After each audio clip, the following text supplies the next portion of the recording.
20h15, bonsoir à tous. Nous commençons par le sommet. Direction Tanger, où s'est ouverte la 7e édition du Festival des Sciences. Au programme, des conférences et des tables rondes autour des enjeux climatiques. Et derrière les stands, des étudiants en sciences et technologies et de futurs ingénieurs venus faire découvrir au public leurs projets. Reportage Melinda Mlini et Driss Cohen.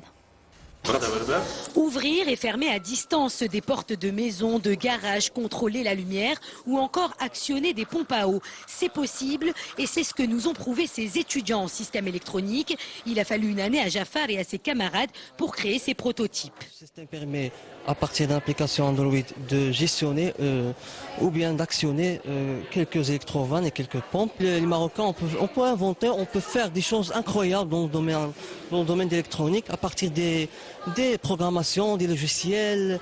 Tout ça est possible au Maroc. Une lampe Tour Eiffel entièrement fabriquée avec des allumettes, des logements du futur, réalisés au moyen de recyclage de déchets, des projets ingénieux présentés par des étudiants ou associations à l'occasion de la 7e édition du Festival des Sciences sous le thème COP21, COP22, changement climatique et énergie renouvelable. Le four solaire, il va nous aider à diminuer la déforestation parce qu'on va diminuer l'utilisation exagérée du bois. Et il fonctionne avec des rayons solaires, des photons qui se réfléchissent sur les plaques d'aluminium. On remarque que les gens fuient les sciences et c'est pour ça qu'on voudrait les rapprocher à la science. Habituer les gens à la culture scientifique.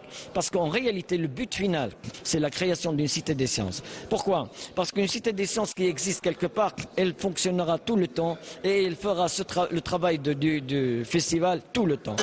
En plus des 38 stands à visiter, le public pourra également assister durant 5 jours à des tables rondes autour des enjeux climatiques en présence d'experts.